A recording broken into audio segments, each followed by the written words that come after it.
নমস্কার। বেশ কিছু টেনেন্ট কয়েকদিন ধরে একটা কোশ্চেন করছেন যে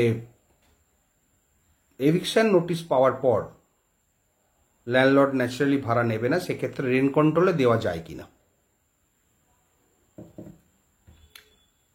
খুব ভালো কোশ্চেন, যথার্থ কোশ্চেন এবং অ্যান্সার দেওয়ার মতো কোশ্চেন।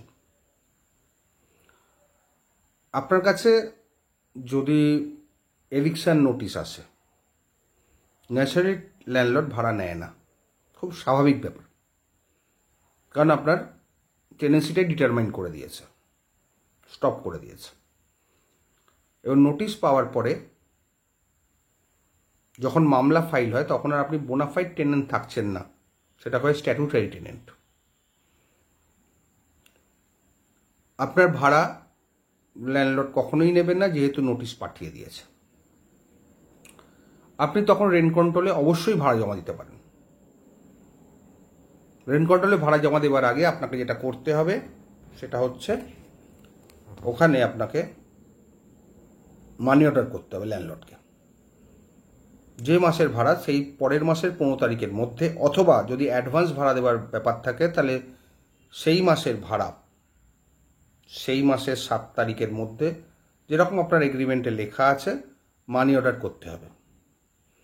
মানি অর্ডার যথারীতি রিফিউজড হয়ে আসবে, যবে থেকে রিফিউজড হয়ে এলো তবে থেকে আপনাকে 15 দিনের মধ্যে রেন্ট কন্ট্রোলের কাছে অ্যাপ্লিকেশন করতে হবে, অ্যাফিডেভিট ভেরিফিকেশন করে যে আমি ভাড়া যেতে ইচ্ছুক। এই ব্যাপারে আপনাদের সাহায্য করতে পারে যারা রেন্ট কন্ট্রোলের কাজ করেন, রেন্ট কন্ট্রোলের ক্লার্ক, যারা রেন্ট কন্ট্রোলে জমার কাজগুলো করেন তারা আপনাকে সাহায্য করতে পারেন। সেই মোতাবেক আপনি রেন্ট কন্ট্রোলে ভাড়া জমা দেবেন।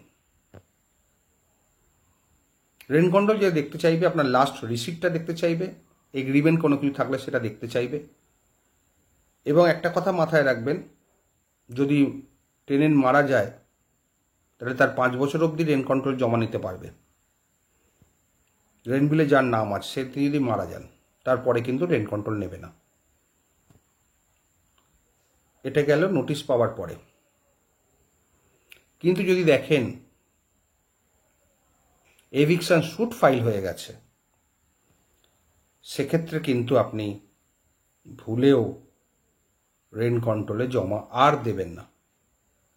যতদিন অবধি দিয়েছেন। এটা কিন্তু মাথায় রাখবেন, এটা খুব টেকনিক্যাল ইস্যু, টেকনিক্যাল পয়েন্ট। অনেকে এই ভুলগুলো করেন, দেখেছি আমি। অনেকে এই ভুলগুলো করার জন্য তাদের ডিফল্টার ট্রিট হয়ে যায়। তারা ভাবছেন তারা টাকা দিচ্ছেন, কিন্তু মামলা একবার হয়ে গেলে টাকাটা আপনি যবে থেকে সমন পেলেন বা যবে থেকে জানলেন, সঙ্গে সঙ্গে 7172 অ্যাপ্লিকেশন ফাইল করতে হবে within a month, within 30 days from the date of service of summons অথবা from the date of knowledge. এটা যদি করেন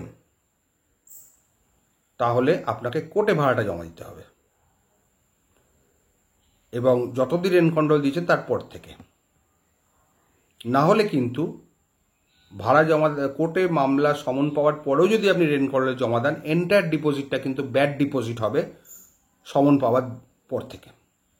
সুতরাং সমন যেই পেয়ে গেলেন সঙ্গে সঙ্গে 7172 করে কোর্টে জমা দেবেন, ভুলেও কিন্তু রেন্ট কন্ট্রোলে দেবেন না, সেটা আপনার ক্ষতি হয়ে যাবে। কারণ এরকম অনেক হয়েছে। ভালো থাকবেন।